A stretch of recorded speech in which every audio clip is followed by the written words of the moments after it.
C'est l'histoire d'une alliance que beaucoup croyaient indestructible. D'un côté, le capitaine Ibrahim Traoré, leader souverainiste et président du Burkina Faso. De l'autre, Mamadou Bounkoungou, mania du BTP, est considéré comme l'homme le plus riche du pays à la tête du groupe Ebomaf.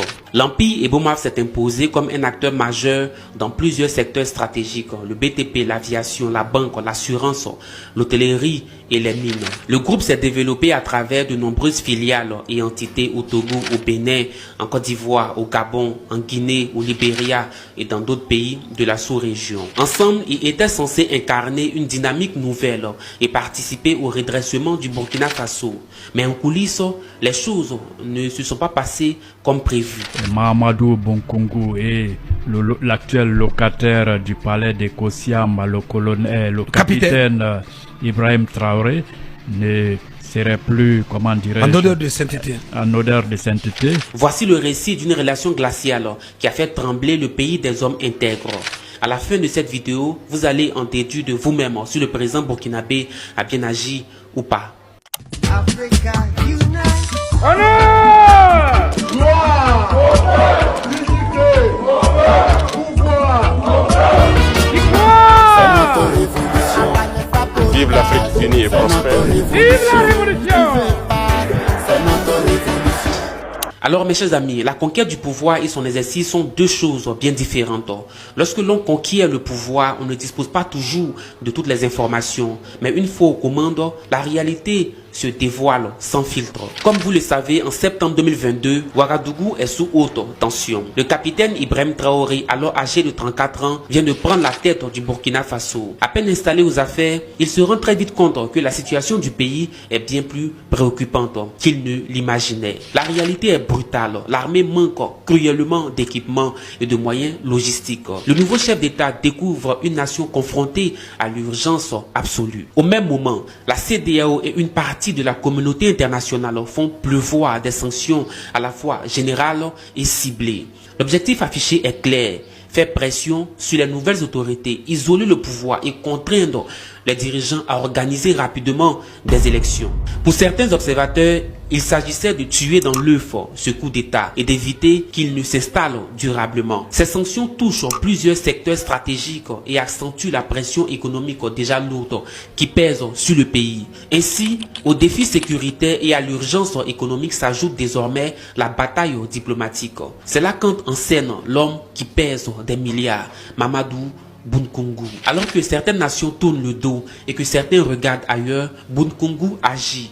Il ne se contente pas de regarder le train passer. Il met sa puissance de feu logistique au service du capitaine. Sa compagnie aérienne devient quasiment l'armée de l'air diplomatique de l'administration Traoré. Ce sont ces jets privés qui transportent les émissaires d'Ibrahim Traoré dans les capitales voisines pour expliquer le coup d'État et chercher des alliés.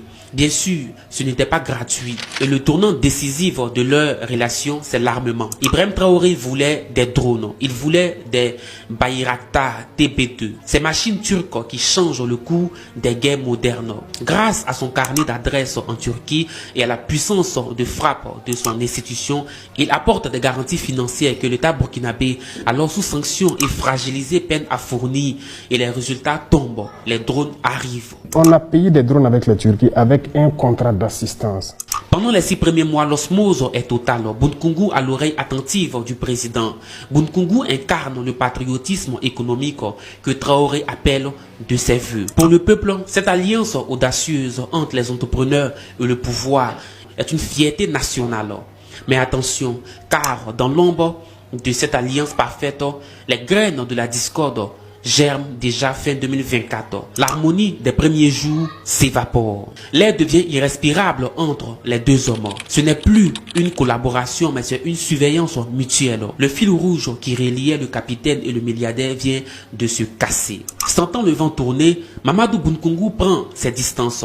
Il ne quitte pas le Burkina Faso avec fracas, il s'efface. On l'aperçoit à Lomé, on le signale à Abidjan, on le voit à bord de ses jets privés survoler le continent, mais il ne pose plus ses valises à Ouagadougou. Alors qu'est-ce qui s'est passé? En fait, courant 2023, après ses premiers succès militaires, le capitaine Ibrahim Traoré décide de mettre de l'ordre dans les comptes de l'État. Il lance des audits sur les contrats passés sous l'urgence du début. Il ressort du rapport 2023 de l'ASCLC, l'autorité supérieure de contrôle d'État et de lutte contre la corruption, un préjudice cumulé de plus de 36 milliards de francs CFA subi par l'État burkinabé. Le regard des enquêteurs se pose alors sur les factures du groupe Ebomaf.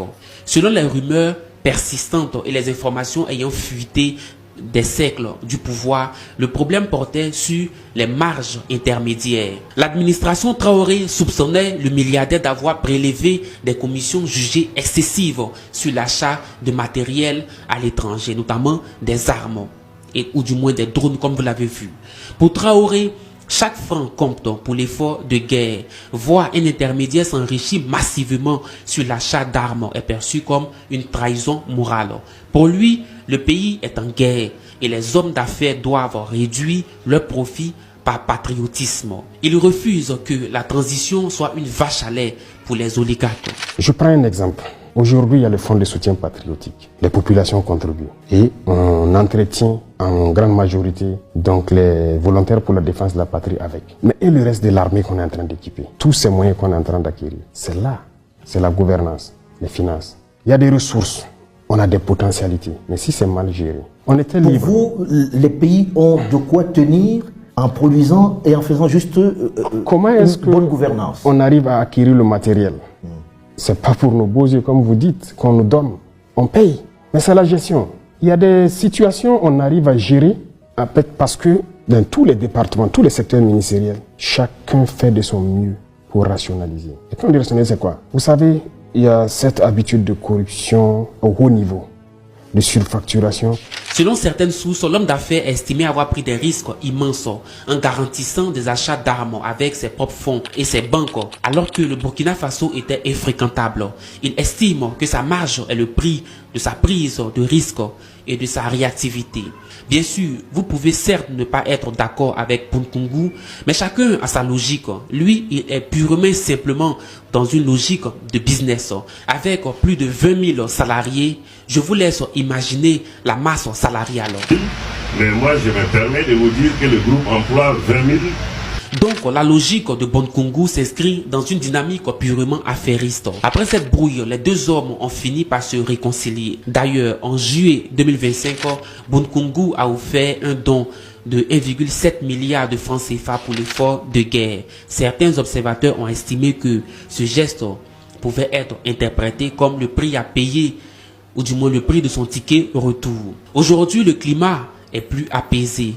Il ne s'agit pas forcément d'une amitié sincère, cela ressemble davantage à un mariage de raison. Ibrahim Traoré a montré qu'il entend rester le seul maître à bord et Bounkoungou a compris que dans le nouveau Burkina, personne n'est intouchable.